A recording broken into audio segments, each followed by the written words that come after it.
पणाची ठेवली कवा अन सोडला ना डोक्याने कांदा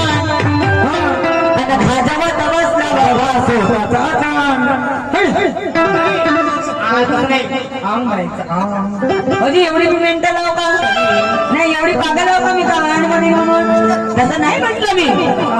सोडला ना डोक्याने दोन्ही कान आणि खाजवत बसला बाबा स्वतःचा अंग म्हणाले ऐकण्यामध्ये फरक असतो झटाकेजी इकडे बाजूला ओ झटाकेजी बँजोवाला मस्त हास्य मुचुक मुचुक काही असो कारण झटाकेजी सोडाला ना डोक्याने दोन्ही